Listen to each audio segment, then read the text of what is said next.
Chapter 12. Anong hawak mo? Tanong ni Nerissa patungkol sa mga baraha na hawak ni Mark. Pagkatapos niya mag-isip-isip ay nagdesisyon siyang isang tabi muna ang lungkot. Mayroon siyang ilang oras kasama ang binata at susulitin niya yun. This was a once-in-a-lifetime encounter with Mark Hades Marquez and she would make the most of it. Kahit na maiwan siyang luhaan, kahit maiwan siyang hawak ng binata ang kanyang puso. Bumalik si Nerissa sa bahay at ipinakitang masigla na siya habang si Mark ay tila nakikiramdam lang sa kanya. Kumain sila ng agahan. Pagkatapos ay napagkasunduan nila na maglaro ng poker para palipasin ang oras. She suggested that because she was good with cards. Swerte siya sa mga card games. Kakatuwa na tuluyang napalis ang pamimigat ng kanyang dibdib. They had a good laugh. Nai-enjoy niya ang sandali. Muling sinulyapan ni Nerissa ang hawak na baraha. Pinipigilan niyang mangiti dahil royal flush ang kanyang hawak. Hindi mananalo ang binata sa kanya. Binigyan niya ito ng isang misteryosong tingin. "Oh, come on," sabi ni Mark. His expression was priceless. Nasa mukha ng binata na maging ito ay hindi kumpiyansa sa hawak na baraha. Kumuha ito ng corned beef na nasa plato. He tossed it in the air and caught it with his mouth. Napangiti si Nerissa. Oh well, hindi napapansin ni Mark, pero kanina pa niya ito tinitingnan. Sinasaulo ang bawat anggulo ng mukha. Binibilang ang bawat maliliit na nunal at bawat freckles. Minememorya niya kung paano gumalaw ang mga labi nito, kung paano maningkit ang mga mata, at kung paano tumawa. Grabe. Nagawa na niya yun. Ilang beses na niyang tinitingnan ang picture ng binata sa computer niya. At hindi mapigilan ni Nerissa ang sarili na pagmasdan ito. Ilagay sa kanyang memorya. "Come on, Mark. Show me what you've got." Kinagat niya ang dila para pigilan na mapabunghalit ng halakhak. "Aces and sixth," nakasimangot na sabi ng binata bago inilahad sa mesa ang mga baraha. "Royal flush," sabi ni Nerissa bago ipinakita rito ang kanyang mga baraha. "Talo ka na naman." "Kaya hindi ako nagsusugal komento ni Mark. Iiling-iling. "Wala akong swerte sa cards." Malakas na natawa si Nerissa. Cute na cute sa nakasimangot na mukha ng binata. "Okay, that's it. You have humiliated me enough." Anito. "Mamangka na lang tayo." Pumayag siya. "Sige. Mamamangka tayo habang binabasahan mo ko ng nobela mo. Hindi mo pa ginagawa yun Akala mo ba nakalimutan ko na?" "Alright." He pushed me back on the sofa, pulled my legs around his waist, and let me have it hard. He was not making love to me. Tinitira niya ako na parang isang bugaw.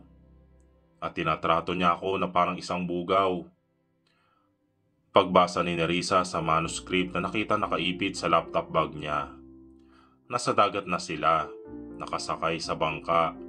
Si Mark na marahang sumasagwan ay buhos na buhos ang atensyon sa pakikinig sa kanya.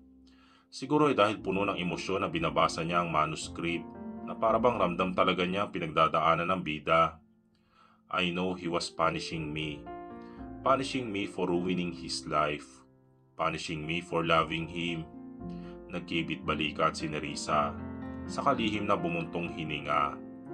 But what can I do? Mahal na mahal ko siya at kaya kong tanggapin ang lahat ng parusa. I am willing to live in hell if it means being with him. Iyon lang at tumingin na siya sa binata. Tapos, tanong ni Mark, anong kasunod? Hanggang doon pa lang ang kwentong ito. Anya bago ibinaba ang ilang pahina ng bond paper sa sahig ng bangka. Tinigilan ko na dahil hindi ko alam kung paano ito magtatapos. What? Gulat na tanong ng binata. Are you kidding me, Nerissa? Anong mangyayari sa kanila? I mean, matututunan ba siyang mahalin ng lalaki? Magkakaroon ba sila ng happy ending? Tila hindi matahimik nitong tanong. Ewan ko, tugon niya. Anong ewan mo? Frustrated na tanong ni Mark. Ikaw ba? Kung ikaw yung lalaki nasa kwento, mahal na mahal mo ang girlfriend mo. Siya ang kahulugan ng buhay mo at minahal mo siya as long as you could remember. Tapos may dumating na babae at na humaling sa'yo. Inakit ka, nilagyan ng gamot ang inumin mo, tapos may nangyari sa inyo. Nagulo ang lahat, hiniwalayan ka ng girlfriend mo, nabuntis pala si girl at kailangan mong panagutan. Huminga si Nerissa ng malalim. So kung ikaw yung lalaki, paano mo gustong matapos ang kwentong ito? I don't know. I mean, mahal na mahal ko yung girlfriend ko tapos sisirain ng isang babae. See, sa tono mo parang gusto mo magkatuluyan pa rin kayo ng girlfriend mo. Kahit na yung babae ang lumalabas na leading lady. I mean, may bagong buhay ka na, may asawa at anak na. Hindi mo ba siya matututunang mahalin? You will always punishing her for ruining your life. Lagi ka nakalingon sa nakaraan. Hindi mo ba siya mapapatawad at subukang mahalin? Aalagaan mo pa rin ang pagmamahal mo sa girlfriend mo kahit na iba ang mundo nyo? My goodness. Muling huminga ng malalim si Nerissa, nadadala sa sitwasyon. Nag-iwas ang tingin si Mark. Batid ni Nerissa na may nasaling siyang sensitibong parte sa pagkatao nito. That was a tough situation. Mahirap magdesisyon. Oo, ganun talaga. Tough decisions in tough situations. Nanahimik ang binata, saka bumuntong hininga. Jeez, you're an effective writer ah. Kita mo't naapektuhan ako. Iiling-iling na komento nito. Naapektuhan ka kasi nakaka-relate ka sa bidang lalaki. Tulad niya, hindi ka rin makamove on. Lagi ka pa nakalingon sa nakaraan. Bukas aalis ka na. May iwan akong nasasaktan. Sabi ni Nerissa sa kanyang isipan. Gusto kong maglangoy sandali. Sabi niya. Go ahead. Tumayo si Nerissa, tumalon mula sa bangka. Ginawa niya yun para may tago ang namumuong mga luha sa kanyang mga mata. Nerissa, bakit ba napaka-emosyonal mo? Sita niya sa sarili. Nagpatuloy siya sa paglangoy at kapag napapagod ay kumakapit sa bangka para saglit na magpahinga. Si Mark ay nasa dulo ng bangka, nakamasid lamang sa kanya. Muling humawak si Nerissa sa gilid ng bangka habang naghahabol ng hininga. Sa bawat pagkakataon ay iniiwasan niyang mapatingin kay Mark.